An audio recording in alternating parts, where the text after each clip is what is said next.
आप सभी शरणकार समाज बंधुओं को मेरा नमस्कार। मैं आपका अजीज दोस्त, अजीज साथी रमेश सोनी आज आपके बीच हाजिर हूँ कुछ बातों को लेकर। अक्सर समाज में देखा जाता है कि समाज के बंधु समाज संगठन की बात करते हैं, समाज संगठित हो इसकी बात करते हैं और हम स्वयं को अजमीढ़ वंशी बताते हैं। लेकिन चर्चाओं का विषय आज केवल यह है कि आज हमें चिंतन करने की आवश्यकता है और विचार करने की आवश्यकता है। हमें हमारे परम आदरणीय श्रीमान पी.के. वर्मा जी, जो IAS से रिटायर हैं और समाज के एक बहुत ही सुलझे हुए व्यक्तित्व के धनी हैं और अक्सर समाज को लेकर चिंतित रहते हैं। जब उनसे चर्चा हुई तो उन्होंने कुछ बातें हमारे सामने रखी जिनका सही रूप से हम स्वयं भी जवाब नहीं दे पाए। अब मैं वही बातें आपके सामने रख रहा हूँ और आशा करता हूँ कि आप इन बातों का जवाब अवश्य देने का प्रयास करेंगे। मेरे विचार से समाज तभी संगठित हो सकता है जब हमारे समाज के लोग अपने मूल स्वरूप को जानेंगे। मूल स्वरूप को जानने के लिए हमें आत्मचिंतन, आत्म मनन करके यह समझना होगा कि हमारा इतिहास क्या रहा है।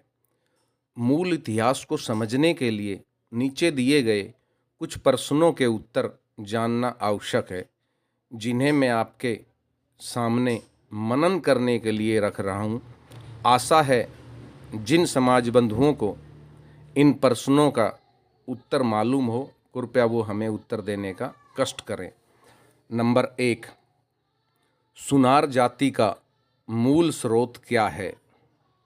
नंबर 2, सृष्टि की उत्पत्ति के समय कोई जाति नहीं थी, फिर तब कब और कैसे सुनार जाति बनी? नंबर 3, जिन गुणों के कारण हमारा वर्गीकरण क्षत्रिय वर्ण में किया गया वह क्या है?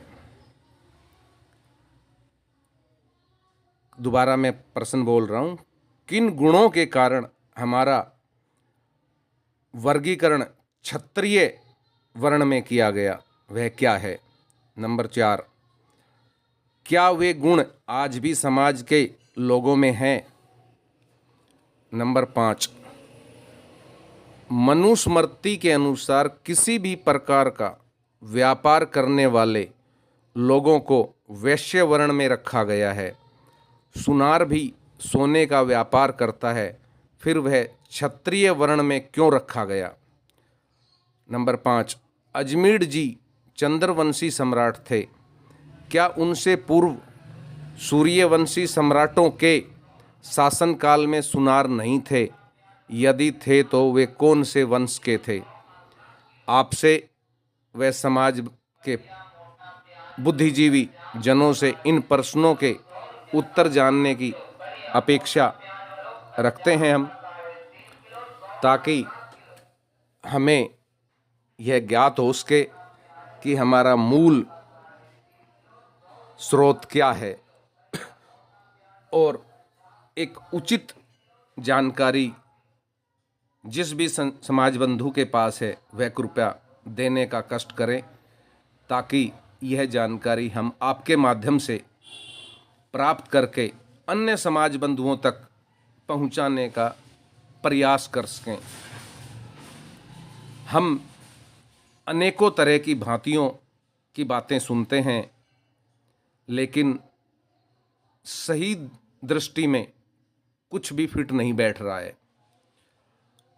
कहते हैं समाज के बड़े बुजुर्गों से बहुत कुछ सीखने को मिलता है, समाज के बुद्धिजीवी वर्ग से बहुत कुछ सीखने को मिलता है। आज उसी तर्ज पर मैं आप लोगों से यह सीखना चाहता हूँ, जानना चाहता हूँ, ताकि कल मैं यह किसी अन्य को बताने में सफल हो सकूँ। तो मैं अपने समाज बंधुओं से आशा करता हूँ, आग्रह करता हूँ कि यदि आपके पास इन सवालों के जवाब हैं तो हमें अवश्य दें। साथ ही मैं आपसे एक अनुरोध और करूँगा कि आप जब इस वीडियो को देख रहे हों तो आपके पास अगर इन प्रश्नों के उत्तर हैं तो कमेंट बॉक्स में ज़रूर लिखें, और अगर आपके पास उत्तर नहीं है तो भी आप कमेंट बॉक्स में जाकर आप अपने शहर का नाम ज़रूर लिखें, ताकि हमें यह ज्ञान हो सके कि हमारी आवाज़ हमारे समाज के किस शहर तक, किस राज्य तक पहुंच रही है, ताकि आगे इन मुद्दों के, इन प्रश्नों के जवाब जब आपके सामने रखे जाएं तो हम आपको जोड़ सकें और उनका निवारण चर्चा और परिचर्चा में हम आप कर सकें। इन मुद्दों का यह आपसी चर्चा और परिचर्चा का विषय है, क्योंकि चर्चा और परिचर्चा कर कर ही हमें बहुत कुछ सीखने को, जानने को मिलता है। इसलिए आइए खोजते हैं इन सवालों के जवाब, देखते हैं कहाँ से मिलते हैं, कौन भाई देता है, कौन भाई करता है हमारा मार्गदर्शन। इसी आशा के साथ मैं आपसे पुनः अनुरोध करूंगा कि कमेंट बॉक्स में आप अपना नाम और अपने शहर का नाम ज़रूर लिखें, ताकि हमें यह ज्ञान हो सके कि आप किस शहर से हैं, किस राज्य से हैं। और सिंपल से 4-5 सवाल दिए गए हैं, अगर आपके पास उनके जवाब हैं तो हमें अवश्य देने का कष्ट करें, ताकि हम उन जवाबों के आधार पे समाज के अन्य लोगों को भी यह जानकारी पहुंचाने का काम कर सकें। जय हिंद मित्रों।